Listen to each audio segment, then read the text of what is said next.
Hi, I'm Dave. Welcome to the channel. In this video, time for this to go for a swim.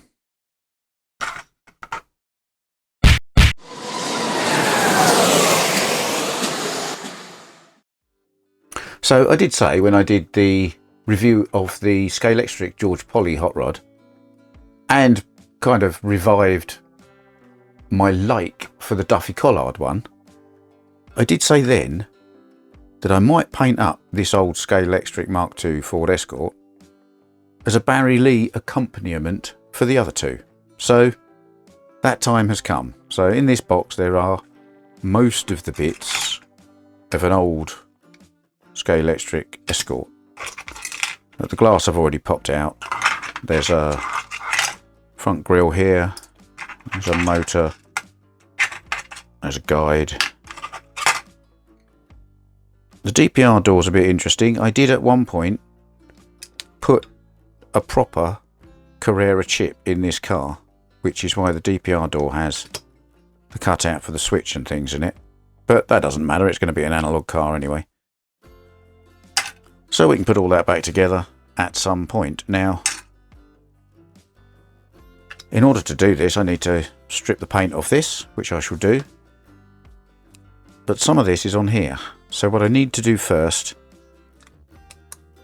is pop this axle out of here. Break the glue on this front axle if I can. And pull this wheel off here. There we are.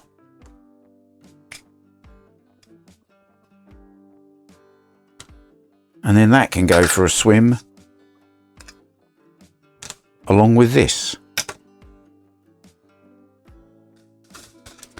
Now to take the paint off, of course, IPA, not the beer, isopropyl alcohol. For this we need gloves and a mask, because it's not very nice stuff. And I'll put the mask on in a minute because otherwise you won't hear me talk. But yes, it is. You don't really want to get it on your skin, and you really don't want to be breathing it in. It's quite whiffy stuff, which is why I keep it in this sealed box.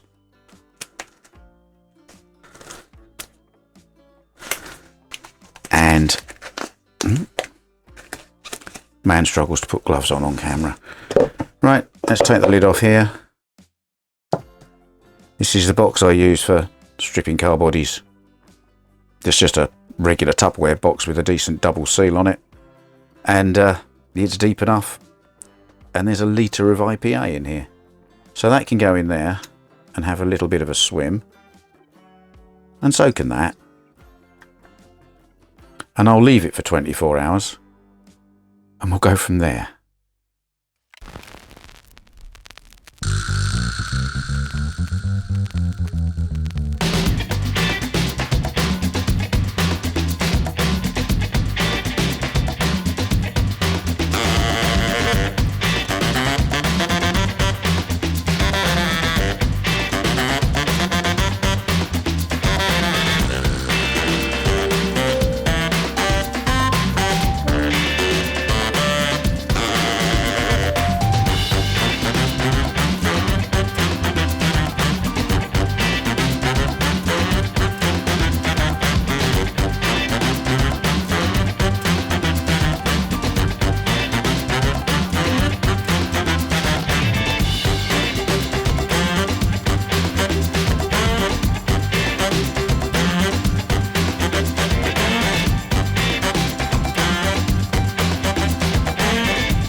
So as you saw there, it's actually quite easy to get all the decals off a Scalextric car.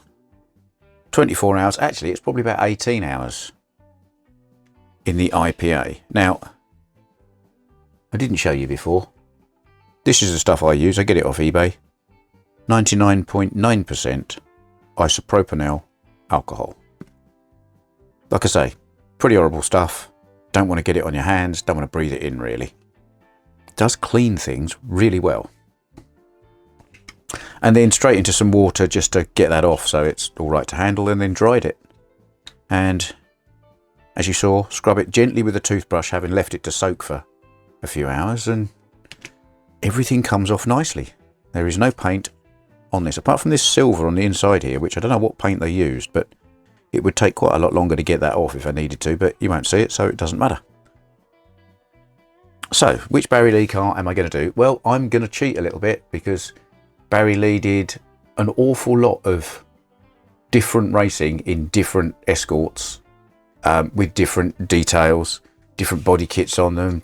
Some of them had the droop snoot, RS2000 front end, and so on and so on, big wings. But I'm going to pick the Barry Lee car that is most like the body shell I've got, rather than doing a lot of modification.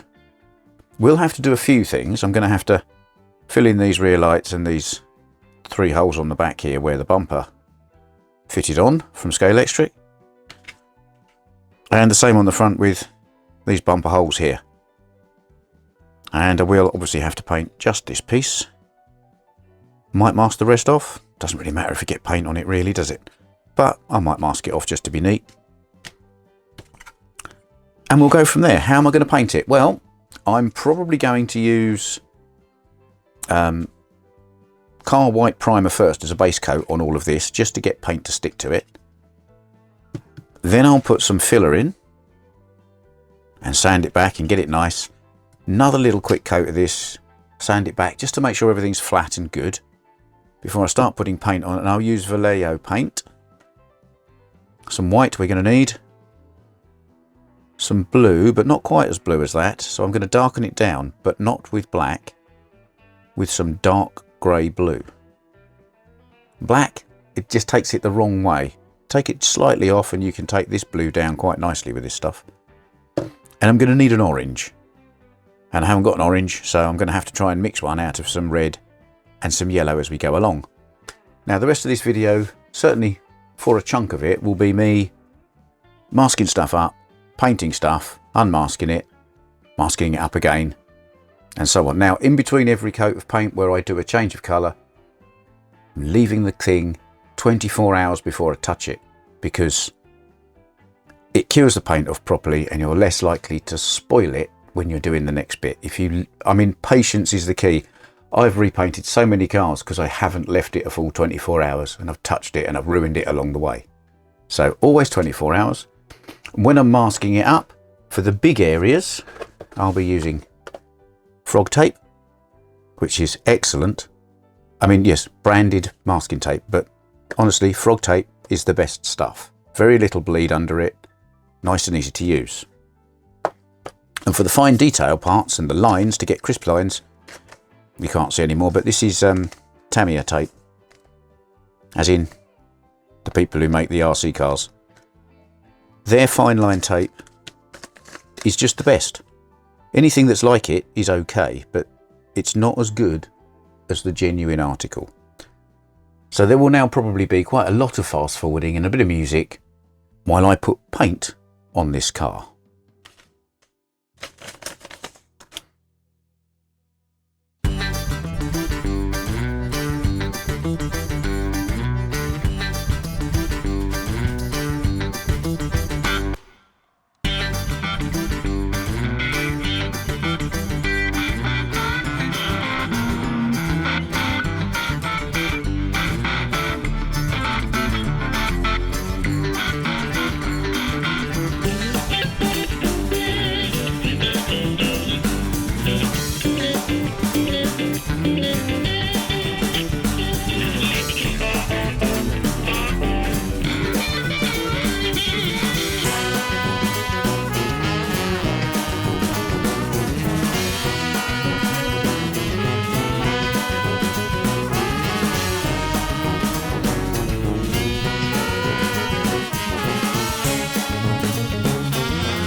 Okay, so a little update. I put some primer over the shell and then filled in these rear light lenses and a few little bits using this stuff, which if you're in the UK we call it stopper, but it's like a 1K epoxy putty.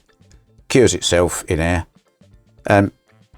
What it's used for really, if you paint a proper car, if you put the primer across it and you get a few little tiny dot pinprick pinhole sinks in the primer, you can use this to fill it in. People abuse it and use it as a fine surface filler on full-size cars, which is bad, but on this it works quite nicely and it saves getting a big tub of stuff and mixing up too much.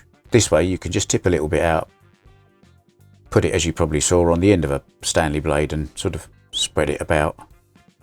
Much more control, much less waste.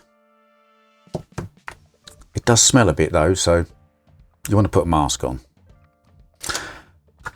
And then, having sanded it back, sprayed it with another coat of primer, rattle can primer outside, then masked it up, sprayed the inside black, and I've masked the inside, and just sprayed white top coat over the white primer, so you know, it doesn't look a lot different at the moment.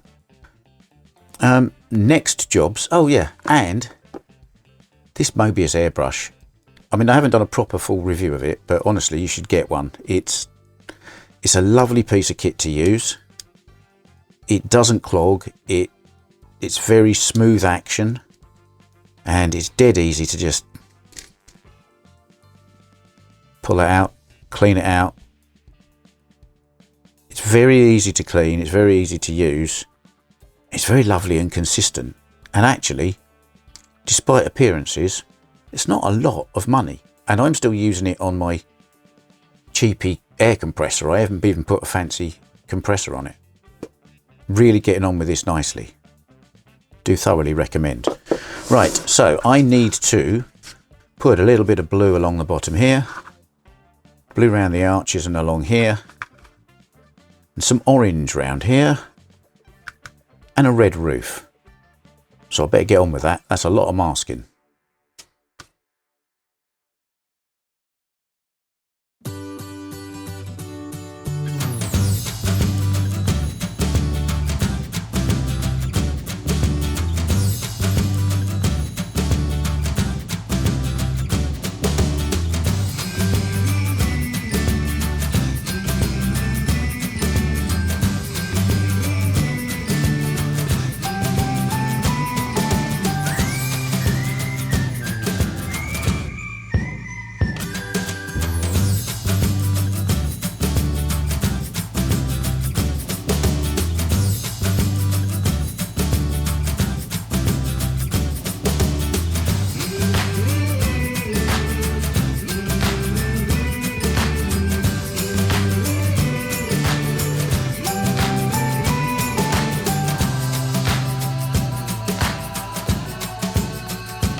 So then, after, as you will have seen, quite a lot of masking and painting and masking and painting, I've got all the basic colours on here now.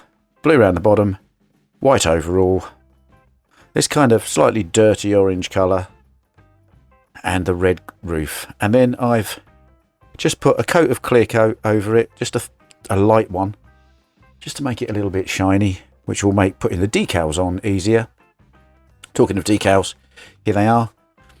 Sized these out, printed them out from Photoshop onto some decal paper, and then because it's inkjet toner, just sprayed over the top, again with a little bit of clear coat. So these are now ready to cut out and apply to the car.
And so here we are. I've moved on a little bit further. Pretty much complete now. A few little extra bits. The roof number and the sun visor and the centre bar. And I did clip a few of the members out of the roll cage because roll cages didn't have as many bits in them back in the day. And just a couple of light coats of clear over the top. I don't want to make it super glossy. I just want it to be, you know, sealed and have a slight sheen to it. In terms of in here, well, I've put everything back together. Wheel choice. What I've done is I've used some deep dish wheels. These are the ones out of the Legends white kits. And then I've just used the Fun Seals silver and gold on these wheels. And then just because National Hot Rods tended to sort of sit up a bit at the front and down a bit at the back, I've used the normal MK2 Escort tyres on these wheels because they fit. But on the rear, I've used a set of the 105E Anglia ones, which are a little bit smaller and a little bit narrower. So it'll make it sit down a bit and it'll make the car, you know, a little bit tail happy, which is what it needs to be a MK2 Escort National Hot Rod, especially one driven by Mr. Sideways Barry Lee. The other thing I've done is removed the magnet and just replaced that with a little piece of lead. So this is now done. I shall put it back together. And I don't know, maybe we'll pop it on the turntable first and then we'll take it over the track. So there you have it. This is my take on the Barry Lee MK2 Ford Escort National Hot Rod. He had many of similar but slightly varying liveries over a number of years.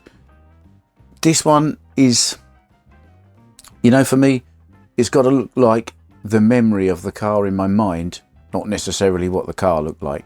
And that does that for me. It's not totally accurate to one car. It's in the spirit of a selection of liveries that were a bit of a mishmash together. I'm kind of happy with it. I didn't try and make a weathered, slightly battered, more accurate model like I did when I made the George Polly version of a hot rod. What I wanted to try and make is the car that I think Scalextric should probably make to keep George Polly and Duffy Collard company. So I've stuck pretty much with Scalextric body shell, haven't done too much modification to it. The things I have done are the things that I'm sure they can do. And I think as a livery, does this inspire me to think of, well, that's the third of the big three of the English drivers, all sitting next to each other as hot rods? I think it does. And just to prove the point, a proof of the pudding and all of that, there's the other two. And here's Barry alongside. Yep, I'm happy now. I think the three old guys are back together at Mundon Park. Cool.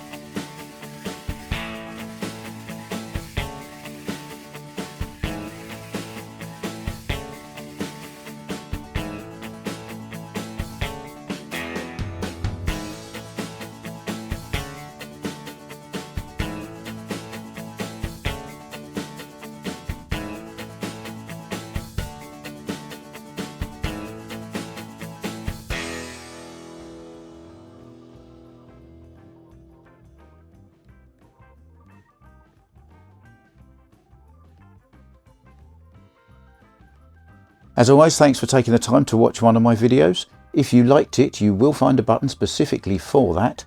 Please subscribe to the channel, it's free and it really does help. And if you hit the bell, you'll get a notification the next time I post a video.